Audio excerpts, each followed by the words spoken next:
వాగీషాద్యాస్సు మనసః సర్వార్థానాముపక్రమే యన్నత్వా కృతకృత్యాస్యుస్తన్నమామి గజాననం. సభాయ నమః. వేదమీమాంసా సార్వభౌమ సాంగ వేదార్థ సమ్రాట్ శాస్త్రరత్నాకర వేదనిధి ఇత్యాది బిరుదాంకితులు బ్రహ్మశ్రీ రేవేళ్ల సూర్యప్రకాశ్ శాస్త్రి గారు సుప్రసిద్ధ విద్వాంసులు. వారి పేరుతో ఏర్పడినటువంటి ట్రస్టు సభ అది శత జయంతి ప్రస్తుత కాలం. ఆ సందర్భంగా వారి ట్రస్ట్ వారు ఏర్పాటు చేసినటువంటి ఇంటర్నెట్ ద్వారా వేదార్థ ఉపన్యాసాలు అనేటటువంటి శీర్షికలపై కొంతమంది విద్వాంసుల చేత వారు రచించినటువంటి గ్రంథాన్ని ఆధారంగా చేసుకుని కొన్ని విశేషాలు లోకానికి అందించాలి అనే అభిప్రాయంతో వారు ఈ ఉపన్యాస వేదికని ఏర్పాటు చేశారు. అయితే వారు రచించినటువంటి గ్రంథంలో కొన్ని ప్రకరణాలను ఆధారంగా చేసుకుని ఒక్కొక్క విద్వాంసుడి చేత ఆ ప్రకరణాలపైన ఉపన్యాసం చెప్పించడం అనేటటువంటిది ఒక ఏర్పాటుగా వారు ట్రస్ట్ వారు చెప్పగా తెలిసిన విషయం. దాంట్లో సంస్కారములు అనే అంశంపై ఈ రోజున ఈ ఉపన్యాసానికి వారు చేసినటువంటి ఏర్పాటు. ఇది సంస్కారములు అనేటటువంటివి చాలా మానవుణ్ణి కృతార్థుని చేయటం కోసమని బయలుదేరినటువంటి ఏర్పాటు. సంస్కారం అనగా ఆత్మకి అలాగా శరీరానికి. ఆత్మశబ్దానికి అర్థం జీవుడు అని అర్థం అన్నమాట. అతనికే కదా సంస్కారం. అలాగా శారీరకంగా కూడా సంస్కారం. మనం బాహ్య శరీరం పరిశుద్ధమైనప్పుడు ఆంతరమైనటువంటి శరీరం కూడా పరిశుద్ధం చేసుకుని నిర్మలమైనటువంటి హృదయంతో కర్మానుష్ఠానంలో ప్రవర్తించడం అనేటటువంటిది తద్వారా వాడు శ్రేయస్సును పొందుతాడు అని మనకి ధర్మసూత్రాలు అన్నీ కూడా చెబుతున్నాయి. గౌతమ మహర్షి ఈ విషయంలో మాట్లాడుతూ యస్యైతే అష్టాచత్వారింశత్ సంస్కారాః బ్రహ్మణ సాయుజ్యం సలోకతామాప్నోతి అన్నారు ఆయన. అష్టాచత్వారింశత్ సంస్కారాలు చెప్పారు. అంటే 40 సంస్కారాలతో సంస్కృతుడైనటువంటి వాడు పరంపరయ బ్రహ్మసాయుధ్యాన్ని పొందే అవకాశం ఉంటుంది అని గౌతమ మహర్షి యొక్క ఉపదేశం. ఈ సంస్కారములు కొన్ని జాతకర్మ ప్రభృతి నామకరణ మొదలైనటువంటివి శిశువు జన్మించిన తర్వాత చేయవలసినటువంటి సంస్కారములు. అవి తల్లిదండ్రులు చేస్తారు. అవి ఉపనయనం వరకు వాళ్ళ అధీనంలో ఉంటాడు జన్మించినటువంటి మనిషి. ఆ తర్వాత వివాహం దగ్గర నుంచి అతను చేసుకునేటటువంటి సంస్కారములు. ఇట్లా సంస్కారాలలో ఒక వ్యవస్థ కూడా ఉంది.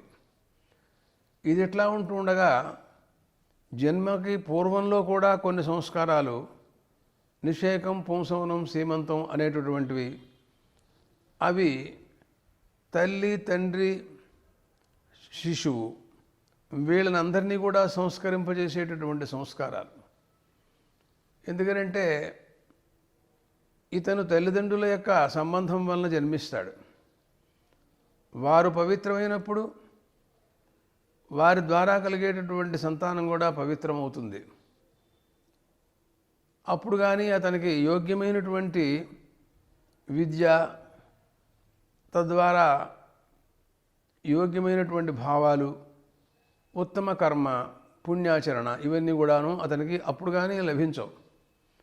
అందుకోసమని మహర్షులు ఆలోచించి జన్మకి పూర్వం నుంచి కూడాను తల్లిదండ్రులు కూడా సంస్కారాలు ఏర్పాటు చేసి వారి ద్వారా వచ్చేటటువంటి సంతానానికి కూడా సంస్కారాలు, ఇలాంటి ఎన్నో చాలా గొప్ప ఆలోచన మహర్షులు, గౌతమ మహర్షి, ఆపస్తంభ మహర్షి ఇలా చాలామంది చేశారు.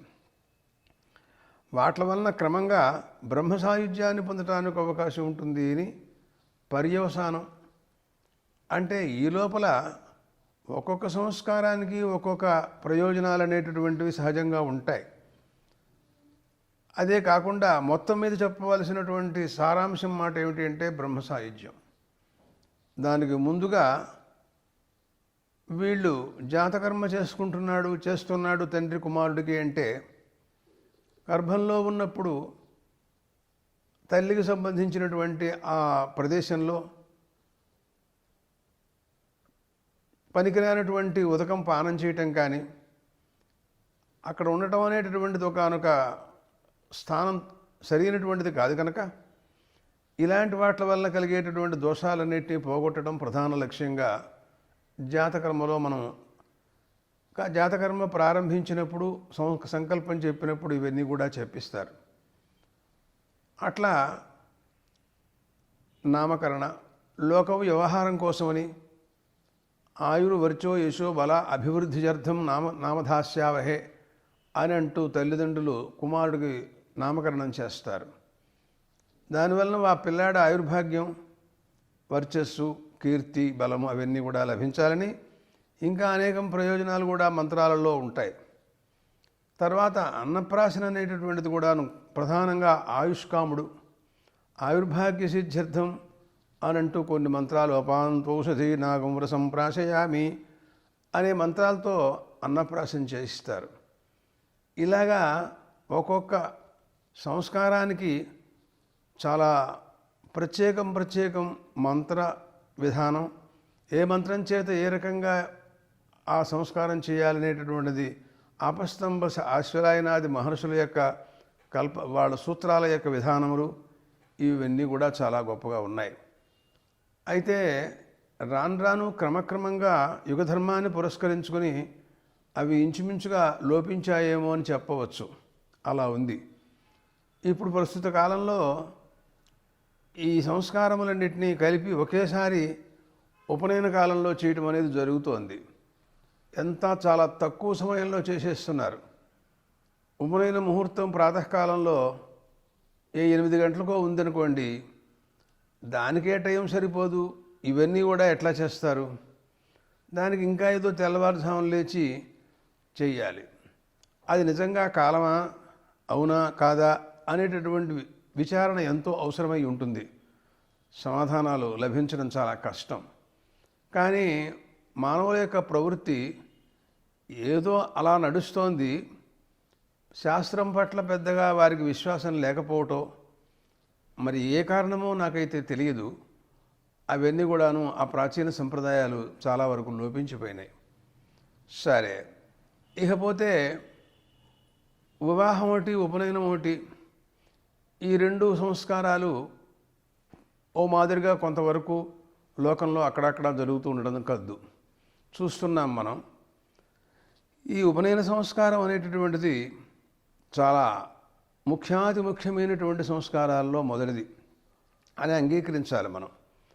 ఎందుకంటే ఇతనికి బ్రాహ్మణ్యం సిద్ధించడానికి ద్విజత్వం, బ్రాహ్మణ క్షత్ర వైశ్యులకి ఉపనయన సంస్కారాధికారం ఉంది కనుక వారికి వేదాధ్యయన అధికారం కూడాను యుగధర్మాన్ని పురస్కరించుకుని ఎవరికి ఎంతవరకు ఉంటుందో అది ధర్మశాస్త్రకర్తలు నిర్ణయించవలసినటువంటి విషయం.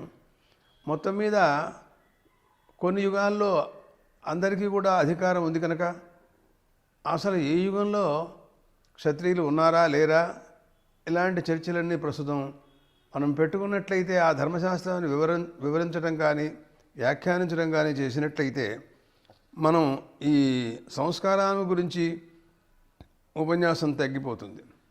కాబట్టి చాలా ముఖ్యమైనటువంటిది మనకి ఉపనయన సంస్కారం.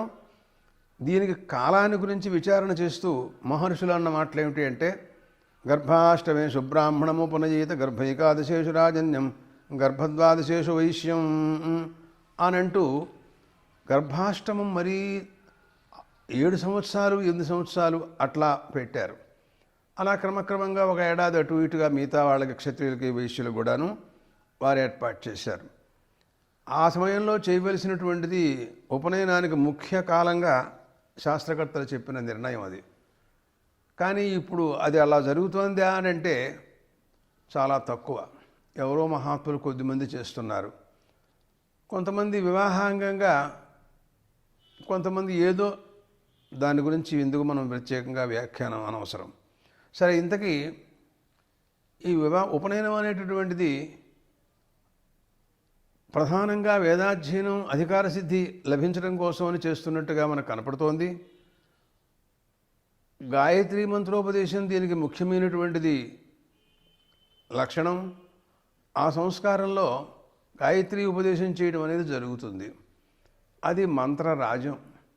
మంత్రాలలో కల్లా విశిష్టమైనటువంటి మంత్రం. అది మనం అనుష్ఠించటం అనేటటువంటిది తప్పనిసరి. అది లేనినాడు మిగతా వేదాధ్యయనాలు చేసే అవకాశం మనకు లభించదు.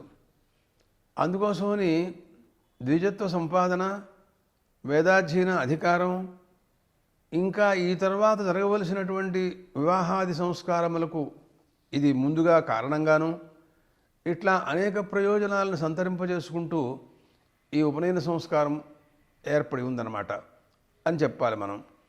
అయితే శృతి అంటూ ఒక మాట అంది, జాయమానో వై బ్రాహ్మణ త్రిభిర్నవాజాయతే బ్రహ్మచర్యేణ యజ్ఞేన దేవేభ్య ప్రజయా పితృభ్య ఏషవా నృణో యః పుత్రీ యజ్వా బ్రహ్మచారివాసి అనంటూ తైత్రీయ సంహిత ఏమని చెబుతోంది అంటే, బ్రహ్మచర్యాశ్రమంలో వేదాధ్యయనం ద్వారా ఋషి రుణం తీర్చుకుంటాడు అని అంటోంది. ఋషి రుణం తీర్చుకోవడం అంటే ఏమిటి అని మనం ఆలోచించినట్లయితే, సృష్టి ప్రారంభం నుంచి మహర్షుల ద్వారా వేదాలు సంరక్షింపబడుతూ ఇంతవరకు మనకు అవి లభించినాయి. గురు పరంపరతో అవి మనకు కూడా సంక్రమించినాయి అన్నమాట. వాటిలో ఉన్న విజ్ఞానం ఆశ్చర్యకరమైన విజ్ఞానం.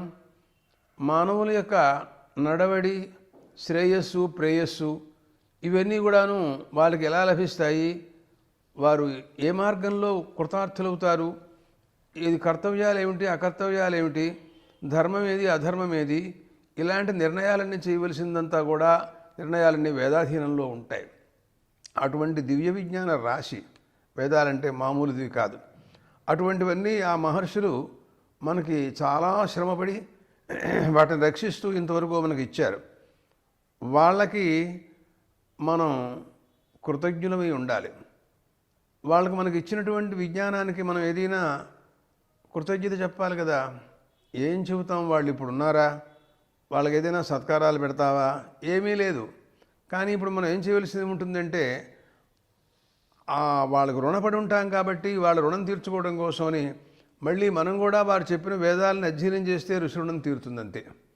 అందుకోసమని బ్రహ్మచర్యాశ్రమంలో ఋషి రుణం తీర్చుకోవడం కోసమని వేదాధ్యయనం ఏర్పడింది అని, దానికోసమని ఆ మంత్రం, దాని ద్వారా ఋషి రుణం తీర్చుకుంటాడు వేదాధ్యయనం చేసి.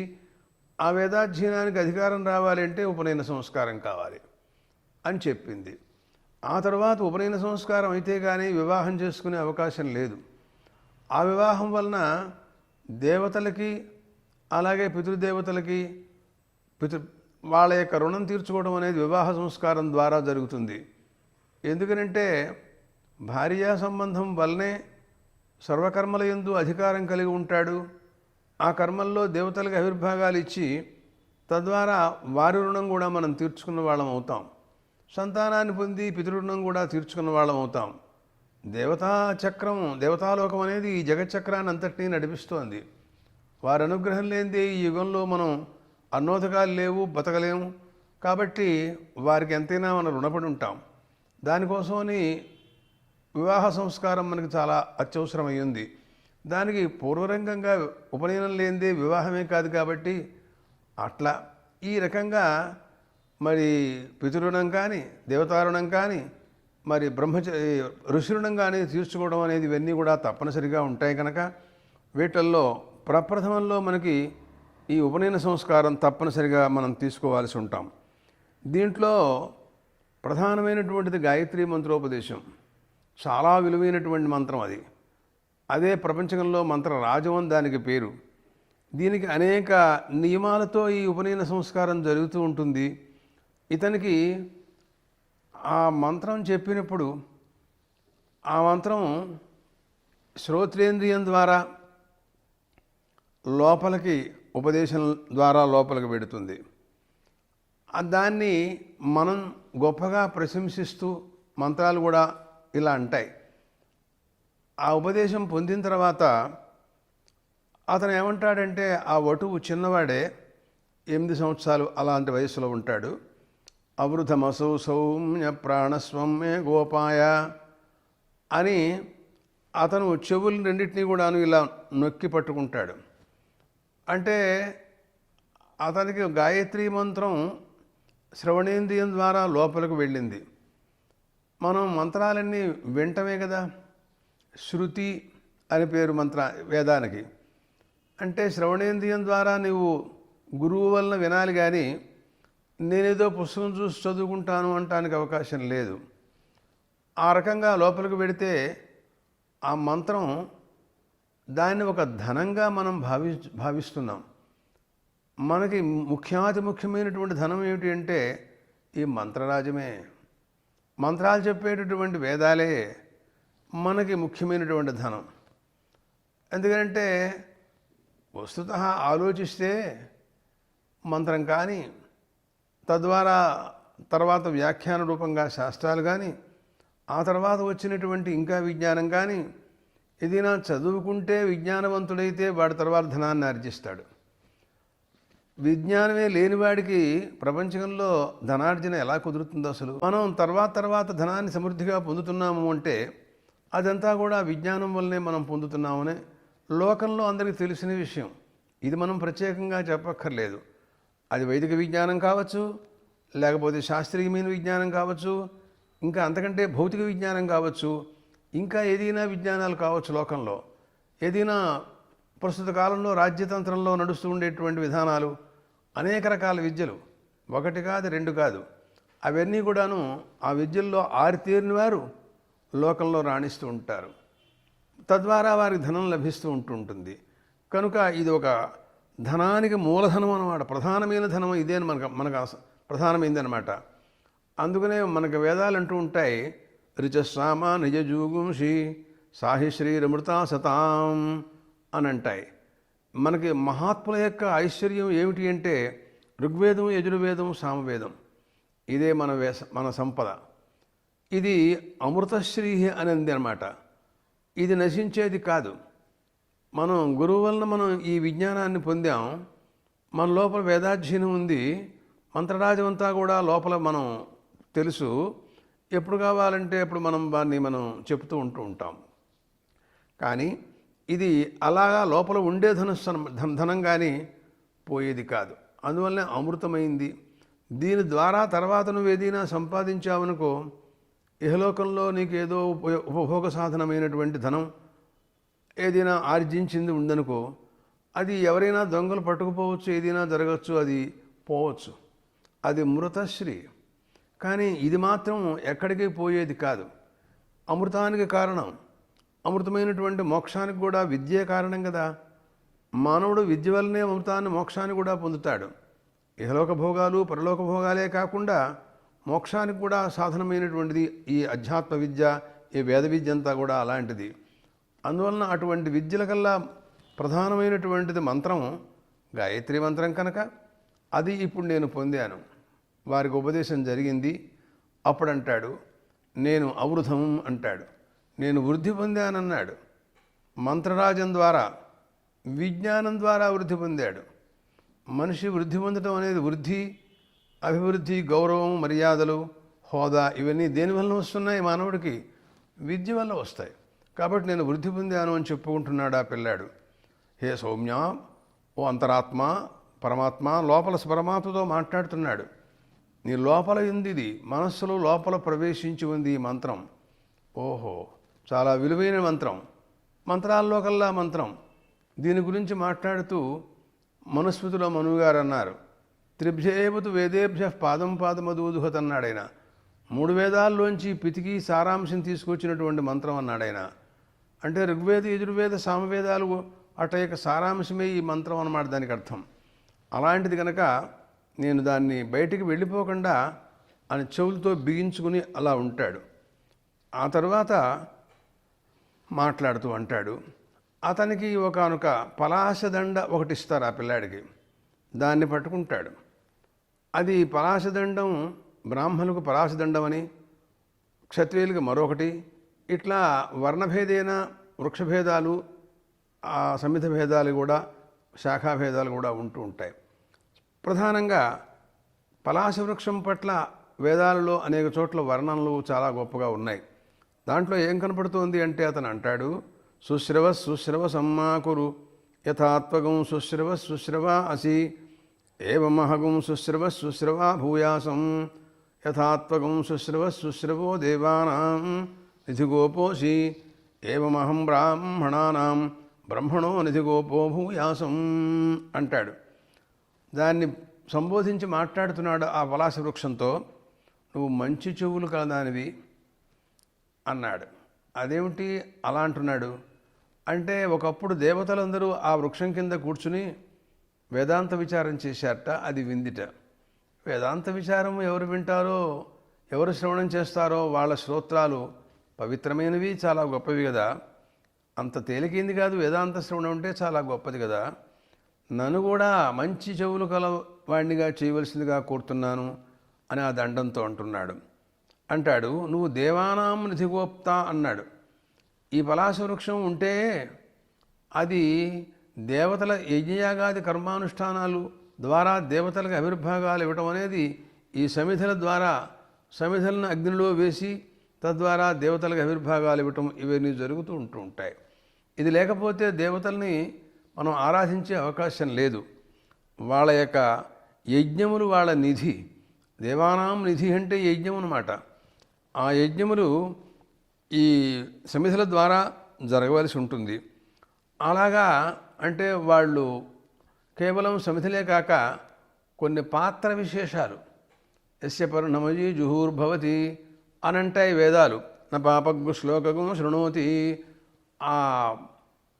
దాంతో పలాశ వృక్షంతో జుహు కొన్ని పాత్రలు కొన్ని చేయించటం, ఇవన్నీ కూడాను ఎంతో విశిష్టమైనటువంటి విషయాలు వర్ణనలు చేస్తుంటాయి వేదాలు. కాబట్టి తద్వారా నువ్వు ఈ వేదాలకు వల్ల యజ్ఞాలని సంపాదింపచేయటం, తద్వారా దేవతలను రక్షించడం కోసం ఆవిర్భాగాలకు నువ్వు సాధనమవటం, ఇదంతా నీ ద్వారా జరుగుతూ ఉంటుంది కదా. అలా నేను కూడా బ్రాహ్మణానాం మధ్య నిధిగోప్తా భూయాసం, నేను కూడా ఈ బ్రాహ్మణ మధ్యలో నిధి, వేదాలు మనకు నిధి, వాట్లని రక్షించే వాడినిగా నేను అవ్వాలి అని అనుకుంటున్నాను అని ప్రార్థిస్తూ ఉంటాడు. ఇది చాలా విశిష్టమైనటువంటిది. ఈ పలాశ వృక్షాన్ని గురించి మాట్లాడుతూ, ఏమయ్యా లోకంలో అనేక వృక్షాలు అనేక శాఖలు ఉన్నాయి, ఈ పిల్లాడికి ఉపనయన కాలంలో ఈ కొమ్మే ఎందుకు ఇస్తున్నాడు అనే ప్రశ్న. ఆశ్చర్యమైన విషయం ఏంటి అంటే, ఆ పలాశ వృక్షానికి 3 ఆకులు ఉంటాయండి. ఆ 3 ఆకులను గుర్తు అది 3 పాదాలు కలిగినటువంటి గాయత్రి. అసలు బాగా ఆలోచిస్తే గాయత్రే ప్రపంచంలో పూర్వం ఒకప్పుడు సోమలత స్వర్గలోకంలో ఉంటే దాన్ని తీసుకొచ్చిందని పక్షి రూపాన్ని దాల్చి, అది మార్గమధ్యంలో ఆకు ఊడిపోయి భూలోకంలో ఆ సోమలతే ఈ పలాశ వృక్షంగా మొలిచింది అని వేదాల్లో కథలున్నాయి. వాటిని వివరంగా వివరిస్తే మనకు అసలు టైం పోతుంది.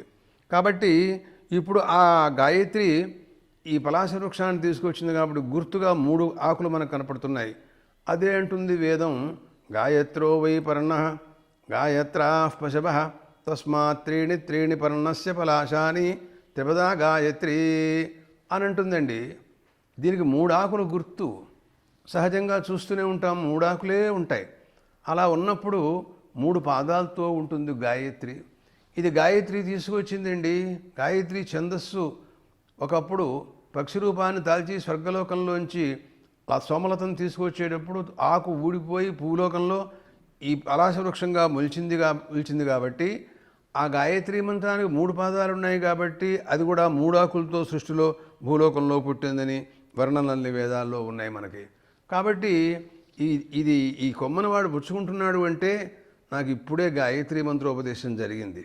గాయత్రి మంత్రానికి 3 పాదాలు కదా, అందువల్లనే 3 ఆకులు కలిగినటువంటి ఈ వృక్షాన్ని, ఈ కొమ్మను నేను పుచ్చుకున్నాను అనే భావం దాంట్లో వాడు సూచించినట్టుగా కనపడుతోందనమాట. ఆ రకంగా చాలా ప్రార్థన చేస్తూ దాన్ని కాపాడుతూ అతను చెప్పుకుంటున్నాడనమాట. తర్వాత మాట్లాడుతూ ఇంకా ఒకానొక ఉపస్థానం కూడా చెబుతారు. మంత్రాలు వాట్లతో అతను సూర్యభగవానుని ప్రార్థించటం ఇవన్నీ కూడా దీంట్లో ఉన్నాయి. ఆ ప్రార్థనా ప్రభావం వలన అతను దివ్యమైనటువంటి ఒకానొక తేజస్సును వాడు పొందుతాడు అనే భావాలన్నీ కూడాను ఈ ఉపనయన సంస్కారం ద్వారా మనకి దీంట్లో కనపడుతున్నాయి. తర్వాత అతను ఒక వస్త్రధారణ ఇస్తారు. వస్త్రాన్ని అభిమంత్రించేటప్పుడు మంత్రం, కృష్ణాజనం వేసుకుంటాడు అప్పుడు ఒక మంత్రం, ఇట్లా చాలా చాలా రకరకాల మంత్రాలతో ఈ ఉపనయన సంస్కారం అంతా జరుగుతూ ఉంటుంది. ఆ సమయంలో ఒక కృష్ణాజనాన్ని ధరిస్తూ అతను చెప్పే మాటలు చూసినట్టయితే మిత్రస్య చక్షుర్ధరుణం బలీయస్తేజో యశస్వి స్థవిరగం సమిద్ధం అనాహనస్యం వసనంజరిష్ణు పరీదం వాద్యజనందదేహం అని అంటాడు. దాన్ని ఎంతో గొప్పగా ప్రశంసిస్తున్నాడండి. మిత్రస్య చక్షు అని అంటూ ఒక దివ్యమైనటువంటి, ఈ మంత్రాలు మనం బాగా పరిశీలించి చూసినట్లయితే అతనికి కావాల్సినటువంటి ఎంతో విలువైనటువంటి విధానాలన్నీ దీంట్లో మనకు కనపడుతున్నాయి అన్నమాట. అంతేగాని దీంట్లో ఏదో కష్టం ఉంది అని భావించడం కూడా తప్పు. మరొక రకంగా ఈ గాయత్రి మంత్ర ప్రభావం ఇతనికి ఎంత గొప్ప పని చేస్తుంది అంటే, అది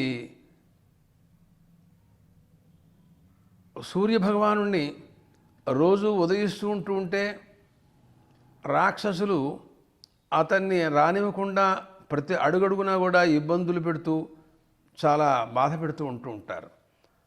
అటువంటి బాధ ఆ సూర్యభగవానుడు లేకుండా చేయటానికి గాయత్రి మంత్రంతో పవిత్రింపచేసినటువంటి ఉదకాల్ని మనం సూర్యాభిముఖమై ప్రతినిత్యం రోజు కూడా ఉపనయన సంస్కారం అయిన తర్వాత గాయత్రి మంత్రాన్ని స్మరిస్తూ జపిస్తూ పవిత్రింపచేసి తన చేతులతో ఉదకాన్ని తీసుకుని అలా అర్ఘ్యప్రక్షేపణ అర్ఘ్యం ఇవ్వాలన్నమాట సూర్యభగవానుడికి. ఇవ్వడం వల్ల ఏం జరుగుతుంది అని ఒక వర్ణన. ఏం కనపడుతోంది అంటే, ఇక్కడ ఒకప్పుడు రాక్షసులు తపస్సులు చేశారట. సహజంగా వాళ్ళ తపస్సులు చాలా భయంకరంగా ఘోరంగా ఉంటాయి. ప్రజాపతి సాక్షాత్కరించాడు. ఏమిటి మీ కోరికలు ఎందుకు చేస్తున్నారని అడిగాడు. వాళ్ళు సూర్యుడితో యుద్ధం చేద్దామని మేము చేస్తున్నాం అన్నట్ట. ఇదేం ఆలోచనలో తెలియదు వాళ్ళకి.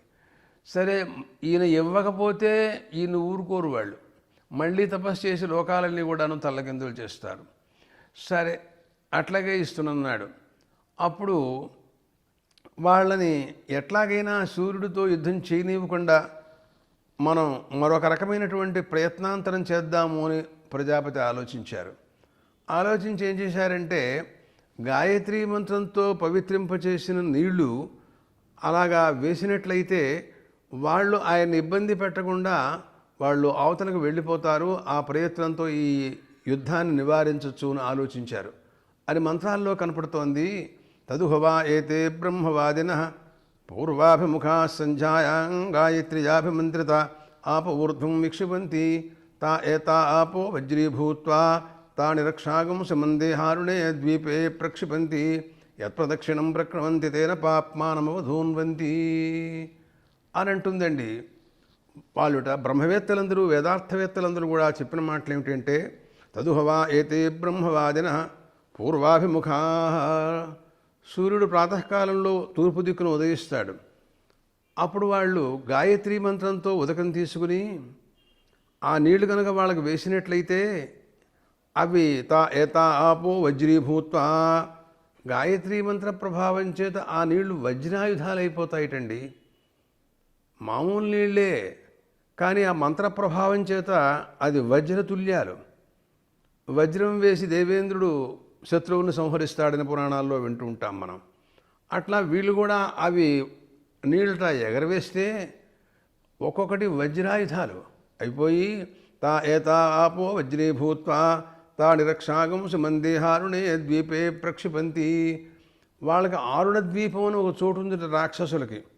వాళ్ళు ఎక్కువగా అక్కడే ఉంటారు.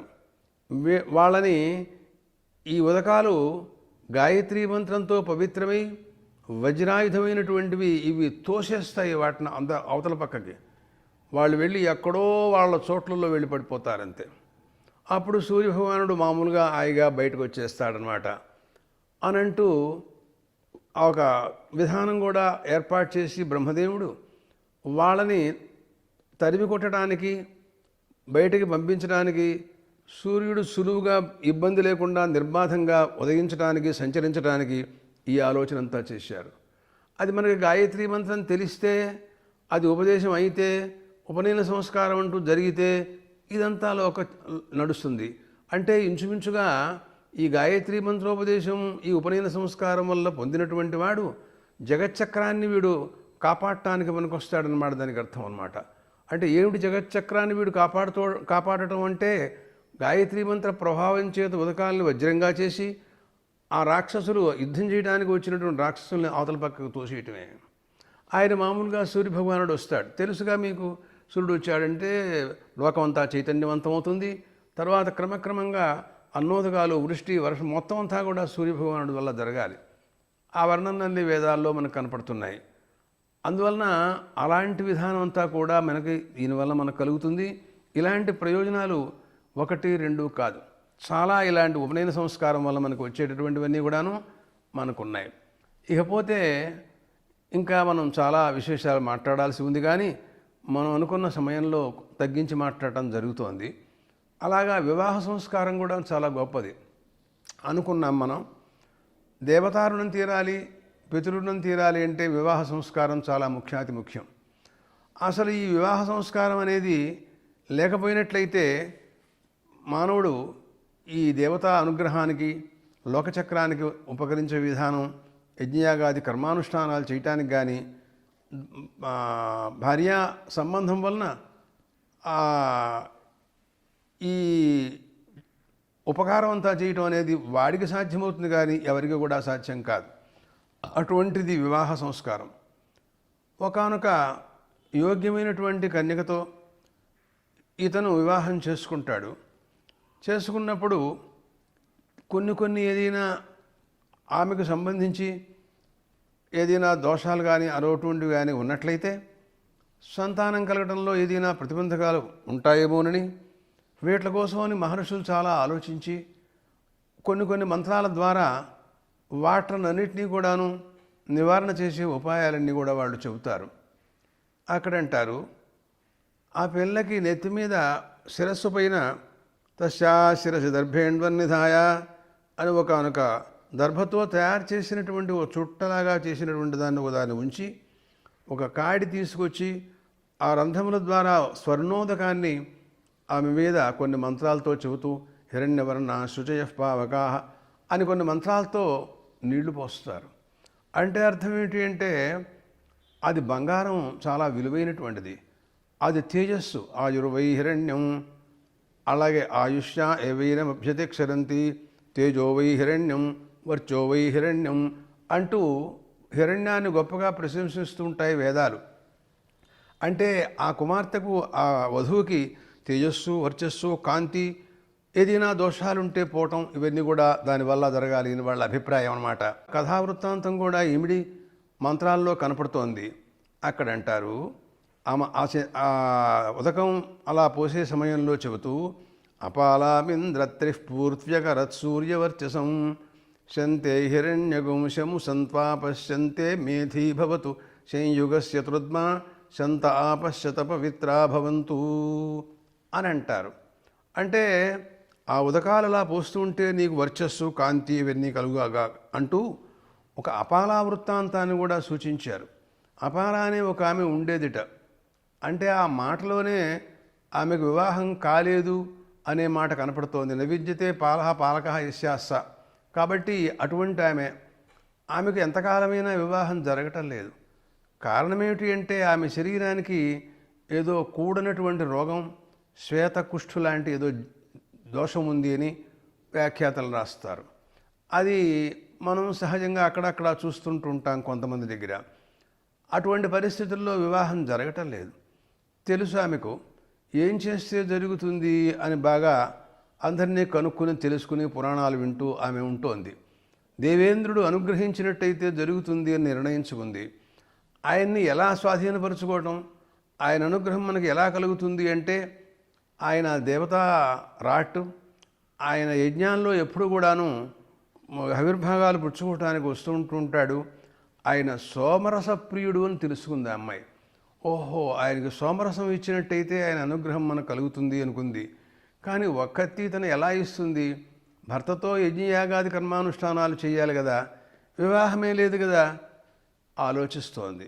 ఒక రోజున నదీ స్నానానికి వెడితే అక్కడికి నదిలో సోమలత కొట్టుకుపోతూ ఉంటుంటే అస్వతంత్రురాలై శాస్త్రీయంగా ఏమీ చేయటానికి లేక పళ్లతో పట్టి నవిలి ఆ రసాన్ని పరంగా ఆమె దేవేంద్రుడికి సమర్పించినట్టుగా కథావృత్తాంతం చెబుతారు. అలాగైనా సరే భక్తి, ఆ స్థితిలో ఉండేటువంటి ఆ అమ్మాయి యొక్క భావన అది ముఖ్యం. అక్కడ శాస్త్రీయంగా ఈమె రసం ఇచ్చిందా, మంత్రాలు ఆమెకు వచ్చా లేదా అనేది కాదు. అక్కడ ఏదైనా భక్తికి మించినటువంటిది ప్రపంచంలో ఏదీ లేదు కనుక ఆ భక్తితో ఏది ఇచ్చినా, స్వల్పంగా ఇచ్చినా పరమాత్మ అనుగ్రహిస్తానని పత్రం పుష్పం ఫలంతోయం యోమే భక్త్యా ప్రయచ్చతి తదహం భక్త్యుపహృతం అశ్నామి ప్రైతాత్మన అన్నారు భగవద్గీతలో పరమాత్మ. కాబట్టి ఆమె యొక్క మనోభావం ఏమిటి? ఆర్తి. అక్కడ ఉండే ఆర్తిని మనం తీసుకోవాలన్నమాట. చాలా దుఃఖిస్తోంది, బాధపడుతోంది ఆమె. అందుకోసమని దేవేంద్రుడు అనుగ్రహించాడు. అనుగ్రహించి ఆమె శరీర కాంతిని ఆ సోమరస పాన ప్రభావం చేత అనుగ్రహంతో దివ్య తేజస్సు ఆమెకు లభించేటట్టుగా అనుగ్రహించేట. చాలా దివ్యమైన కాంతితో ప్రకాశించిన ఆ తర్వాత వివాహం జరగటం అవన్నీ కూడా సహజంగా జరుగుతాయి. అక్కడ అంటాడు, అపాలామింద్రత్రి పూర్త్యకరత్ సూర్యవర్చసం. మహాత్మా దేవేంద్ర, నీవు అపాల అనే అమ్మాయికి మంచి సూర్యకాంతి కలగజేసావుట కదా సోమరసం తీసుకుని. నన్ను కూడా అలా అనుగ్రహించవా అంటే ఈ పిల్లకు కూడా ఏదైనా అలాంటి దోషాలు ఉన్నాయేమో తెలియదు కదా, వాళ్ళు మనకు చెప్పరు, మనకు తెలియదు. అందువలన శంతే హిరణ్యగుంశము సంత్వా పశ్యంతే మేధీ భవతు సంయుగస్య తృద్మా.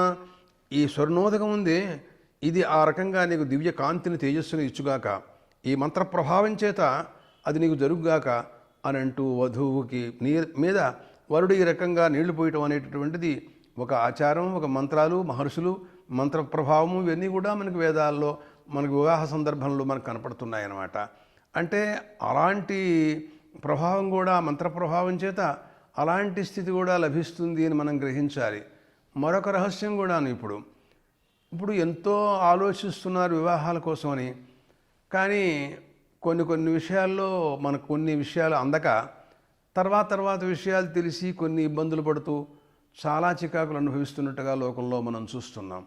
కానీ ఈ మంత్ర ప్రభావాల వలన అవన్నీ కూడా తొలగిపోతాయనే విషయం మనం దీనివలన గ్రహించి మనం చేసుకునేటటువంటి వివాహాలు, మనం చేయించే వివాహాలు ఈ మంత్రపూర్వకంగా ఇలా చేయించినట్లయితే మనకు అనుకోకుండా చూడనటువంటివి అలాంటి దోషాలన్నీ కూడా మనం నివారణ చేసి క్షేమంగా ఉండే అవకాశం ఉంటుందనే విషయాన్ని గ్రహించాలి. మరొక మాట, ఇతనంటాడు ప్రధాన హోమాలను కొన్ని హోమాలు చేస్తారు అక్కడ. దాంట్లో అక్కడంటారు, సోమో దద్గంధర్వాయ సోమః ప్రథమో వివిధే గంధర్వో వివిధ ఉత్తరః తృతీయో అగ్నిష్టే పతిస్తురీయస్తే మనుష్యజాః సోమో దద్గంధర్వాయ గంధర్వో దదగ్నయే రయించ పుత్రాగుశ్చాదాదగ్ధిర్మహ్యమథో ఇమాం అని అంటాడండి. ఈ మంత్రంలో చూడండి, అంటే వధువుకి మనం వేదాంత మర్యాదలో చూస్తే మన శరీరేంద్రియ సంఘాతంలో లోపల ఒక్కొక్క ఇంద్రియానికి అభిమాని దేవతలు ఉంటారు అని మనం చెబుతూ ఉంటాం. అట్లా వధువు యొక్క శరీరాన్ని రక్షించటంలో ఒక్కొక్క అవస్థలో ఒక్కొక్క దేవత రక్షిస్తూ ఉంటుంది అని వేదాలు మనకు కనపడుతున్నాయి, వేదాల్లో కనపడుతోందన్నమాట. అంటే మన జన్మ తరువాత మన రక్షణ పూర్తిగా మన అధీనంలో ఉందనుకోవటం అవివేకం. దైవం, భగవంతుడు, పరమాత్మ, దేవతలు వారందరూ మనల్ని రక్షిస్తే మన రక్షణ జరుగుతుంది. కానీ నేనే గొప్పవాడిని, నా రక్షణ నేనే చూసుకుంటాను అనుకున్న గజేంద్రులాగా ఉంటుంది మన పరిస్థితి కూడా. దేవుడు చూశాడు, చిట్ట చివరిలో పరమాత్మనే ప్రార్థించాడు చేతకాక. అట్లాగే ఇక్కడ కూడా అంటారు, కొంతకాలం సోముడు ఆమెను రక్షిస్తూ ఉంటాడట. ఎందుకంటే ఈ మాటలన్నీ ప్రపంచకంలో ఇంతమంది దేవతలు ఈమెను ఇలాగా సంబంధించి ఉన్నారు అని లేనిపోయిన అనుమానాలు విపరీత బుద్ధి గల వాళ్ళకి వేదం పట్ల, మంత్రాల పట్ల, కర్మల పట్ల, సంస్కారాల పట్ల విశ్వాసం లేని వారికి విరుద్ధ భావాలు కలుగజేస్తాయేమోనని నేను ఏదో జాగ్రత్తగా మంత్రార్థాని కోసమని, వాళ్ళకి అటువంటి భావం కలగకుండా ఉండటం కోసమని, ఉన్న విషయాన్ని ఉన్నట్లుగా తెలియజేయడం కోసం ప్రయత్నాలు చేస్తున్నాను అన్నమాట.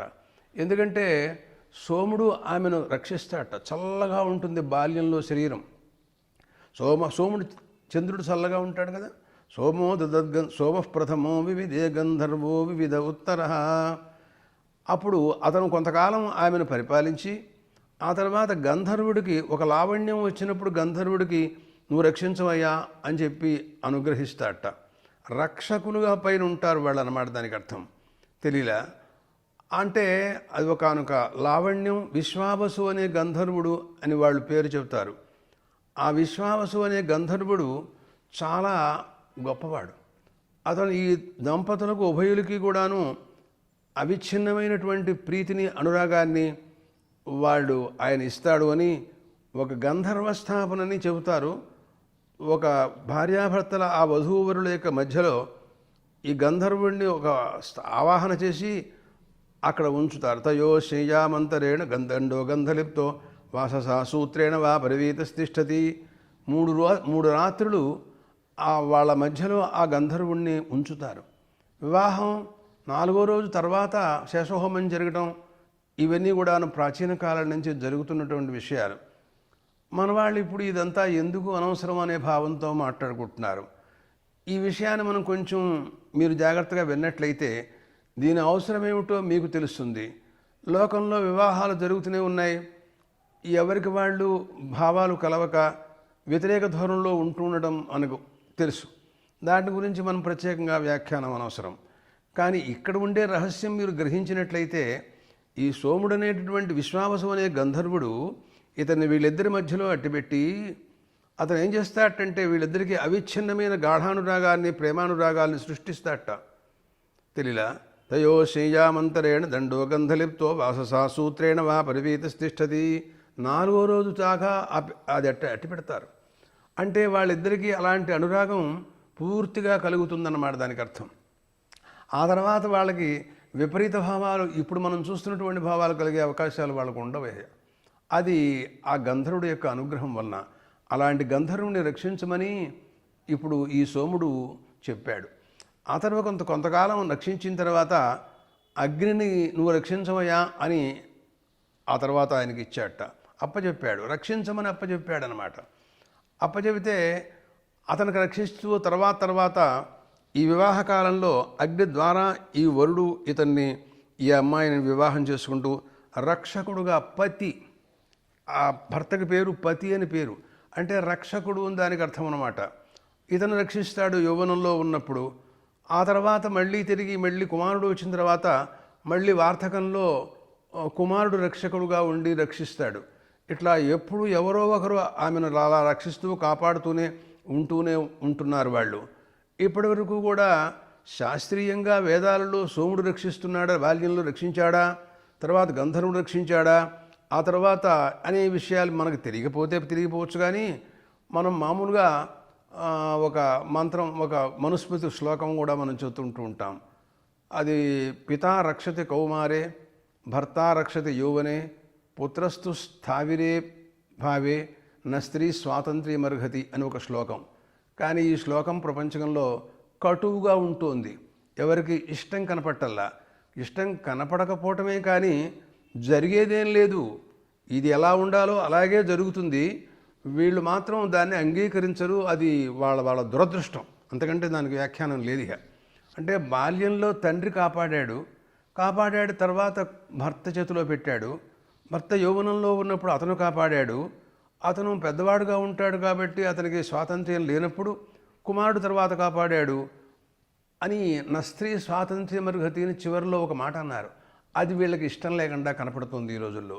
ఎందుకనంటే ఈ మంత్రార్థాలు ఎక్కువగా మేము చెప్పలేకపోవడానికి కారణం ప్రపంచం విరుద్ధంగా ఉండటం, వాళ్ళకి విరుద్ధంగా మంత్రాలు మేము అంతరార్థం చెప్పడం. ఇది ఎందుకు మనకు అనే ఉద్దేశంతో కొంచెం మాకు కూడా ఔదాసీన్యం, రకమైన భావం కలుగుతుంది తప్ప అంతకంటే ఏం లేదండి దీంట్లో. ఇప్పుడు వీరు సంస్కారాల గురించి మాట్లాడమన్నారు కాబట్టి సరే, మనం చదువుకున్న విషయం లోకానికి అందిద్దాం. ఎవరికి ఎలా ఉంటే మంచివాళ్ళు వాళ్ళ భావం తీసుకుంటారేమో అనే అభిప్రాయం వాళ్ళకి, ఆ ట్రస్ట్ వాళ్ళకి ఉంది, మాకు ఉంది. కాబట్టి ఈ ఉపన్యాసం జరుగుతోంది. ఆ రకంగా ఆమెను వాళ్ళు తీసుకుని కాపాడారని దీంట్లో కనపడుతోంది. తర్వాత గృభ్ణామి తేసు ప్రజాస్వాయ హస్తం మయాపత్యా జరదష్టిర్యథాస అని నీ హస్త ప్రాణిగ్రహణం ఉంటాను దీన్ని మనం. ఆమె హస్తాన్ని స్వీకరిస్తున్నాడు. అది ఎందుకోసం అంటే సత్సంతాన సౌభాగ్య సిద్ధి కోసమని. వివాహం కానినాడు ఈ లోకంలో సంతానాభివృద్ధి అనేది లేకుండా పోతుంది. ప్రజలు ప్రపంచంలో మళ్ళీ తిరిగి జన్మించడం అంటూ ఉండదు. దానికి మూల కారణం వివాహమే అన్నమాట. అందుకోసం నేను నీ హస్తాన్ని స్వీకరిస్తున్నాను అని ఈ రకంగా చెప్పుకుంటున్నాడు. తర్వాత సప్తపది వ్యవస్థ ఒకటి ఉంది దీంట్లో. అది చూస్తే మీరందరూ ఆశ్చర్యంగా ఉంటారని నేను అనుకుంటాను. ప్రపంచం అయితే ఊరికే సప్తపది అని మాట అంటున్నారు, కానీ దాంట్లో ఉన్న రహస్యం వారికి తెలుసో తెలియదో నాకు తెలియదు. ఏకమిషే విష్ణుస్త్వాన్వేతు, ద్వే ఊర్జే విష్ణుస్త్వాన్వేతు, త్రీణిం వ్రతాయ విష్ణుస్త్వాన్వేతు, చత్వారి మాయో భవాయ విష్ణుస్త్వాన్వేతు అని అంటూ ఒక్కొక్క అడుగు వేస్తుంటే దానికి అభిమాని దేవత విష్ణువు, ఆయన రక్షించుగాక. రెండో అడుగులో ఆయన బలాన్నిచ్చుగాక. త్రీణిం వ్రతాయ. ఆ తర్వాత వాళ్ళిద్దరూ కలిసి చేసేటటువంటి వ్రతాలు, అనేకమైనటువంటి వ్రతాలు, వారిద్దరూ ఉండగా భార్యతో కలిసి భర్త చేయవలసినటువంటి వ్రతాలు అన్నమాట. అలాంటివి యజ్ఞయాగాది కర్మలు కానీ వ్రతాలు కానీ ఇట్లా అనేకమైనటువంటివన్నీ కూడా జరగటానికి ఈ వివాహం శాస్త్రీయమైన వివాహం ఈ సప్తపది వలన. దాంట్లో అంటాడు సఖా సప్తపదా భవ, సఖాయు సప్తపదా బభూవ, సఖ్యంతే గమేయగం సఖ్యాత్తే మాయోషం, సఖ్యాన్మే మాయోష్ఠా సమయావసంకల్పావహై, సంప్రియౌ రోజిష్ణు సుమనస్యమానౌ ఇషమూర్జమభిసంవసానౌ అని అనుకుంటుంటారండి ఇద్దరు కూడాను. మన ఇద్దరం కలిసి సంకల్పాలు చేయాలి. ఆమె ఒక సంకల్పం, ఈయన ఒక సంకల్పం. కుదరదు, చెడిపోతుంది వ్యవహారం. అట్లా ఉండకూడదన్నమాట. ఇద్దరు కూడాను ఐకమత్యంతో ఉండాలి. సఖా అన్నారండి. సమప్రాణ సఖామత అంటారు వ్యాఖ్యాతలు. అంటే ఇద్దరిది ఒకటే ప్రాణం. ఆయన పోయినాడు కానీ హర్మాడు దస్తే చచ్చిపోయినాడు, ఇది భార్య పొందిన కూడా దానికి యోగం లేదు, చచ్చిపోవడం మెరుగు నానాయాతలు పడుతోంది అని ఇట్లా దరిద్రం మాటలు ఉన్నాయి చూసారు ఈ రోజుల్లో. ఇవి మనం వింటున్నాం, తప్పది. ఇద్దరికి ఒకటే ప్రాణంగా ఉండేటట్టుగా ఉండాలి ఇద్దరు కూడాను. అవన్నీ ప్రార్థనలన్నీ ఈ మంత్రాల్లో కనపడుతున్నాయి. అవన్నీ మనం చూడాలి తప్పకుండాను. వాటిలో మనం ఎప్పుడు కూడా నిరాకరించకూడదన్నమాట దానికి అర్థం. ఇదన్నీ ఈ ప్రధాన హోమాల్లో అన్నమాట. ఇవన్నీ కూడా చేస్తారు. ఆ తర్వాత మాట్లాడుతూ అరుంధతి దర్శనం చేయిస్తారండి. అక్కడ ఆమె పతివ్రత, మహాపతివ్రత. ఆమెను దర్శించినట్టయితే ఈమె కూడా అలాంటి పాతివ్రత్య ధర్మం కలిగి ఉంటుంది అని. అది అవసరమే కదా. వివాహం చేసుకున్నారు, అతని పట్ల ఆమెకు విశ్వాసం లేదు. అది లేదు అంటే అతనికి కూడా ఆమె పట్ల విశ్వాసం ఉండదు.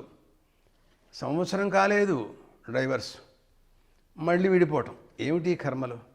ఇలాంటివి లేకుండా ఉండటం కోసమని వారు ఆ మహాతల్లిని దర్శించమని ఏర్పాటు చేసినటువంటి ఏర్పాటు. అక్కడ యథాలింగం ధ్రువమరుంధతీంచ దర్శయతి అంటారు. ఆ ధ్రువ నక్షత్రాన్ని చూపిస్తారు, అరుంధతి నక్షత్రాన్ని చూపిస్తారు. ఆ ధ్రువ నక్షత్రం అది ధ్రువజో నిర్ధ్రువమసి ధ్రువత స్థితం త్వన్నక్షత్రాణం మేత్స్యస సమాపాహి పృతన్యత అని అంటారు. శాశ్వతంగా ఉండేటటువంటిది అర్థం. ఆ గ్రహ నక్షత్రాలలో అన్నింటికంటేనూ దానికి ఉన్న స్థితి, శాశ్వతత్వ స్థితి మరెవరికీ లేదు. దాన్ని దర్శించినట్టయితే మనం కూడా ఇద్దరం కూడాను శాశ్వతంగా అలాగే ఉంటూ ఉంటాం అని అంటూ ఆ మంత్రంలో చెబుతూ అలా దర్శింపజేయిస్తారు. తర్వాత సప్తర్షయ ప్రథమాం కృత్తికా నామరుంధతీం యద్ధ్రువతా గుంహనిన్యు షట్కృత్తిగా ముఖ్యయోగం వహంతీయమస్మాకమే దత్వష్టమి. కృత్తికలు ఉన్నప్పటికీ కూడా అరుంధతి అనేటటువంటి ఆమెకు ఉండేటువంటి పాతివ్రత్య మహిమ ఎవరికీ లేదు. ఆమె పాతివ్రత్య మహిమ చాలా గొప్పది. ఆమెను దర్శించినట్లయితే ఈమె కూడా అటువంటి పతివ్రత అయ్యే అవకాశం ఉంటుంది అని ఆ మంత్రార్థాలు చెప్పిస్తూ ఆమె దర్శింపజేస్తారు. తర్వాత క్రమంగా మళ్ళీ గృహాన్ ప్రపాదయన్నుత్తరాం వాచయతి దక్షిణేన పదా అనంటూ గృహప్రవేశం క్రమంగా తన ఇంటికి తను తీసుకెడతాడని ఇలాగా అనేక రకాల మంత్రాలండి చాలా కనపడుతున్నాయి. వీటిలన్నింటినీ మనం ఇంకా ఎంతైనా విచారణ చేసి చెప్పడానికి అవకాశాలు ఉన్నాయి. కానీ ప్రస్తుత కాలంలో సమయాన్ని బట్టి ముఖ్యాతి ముఖ్యమైనటువంటి సంస్కారాలు అంటే మిగిలినవి అముఖ్యములు అంటున్నారని కాదు దానికి అర్థం. ప్రకృత కాలంలో ఎవరూ వాటి పట్ల ఆదరణ చూపించట్లేదు. అన్నీ సమానమే.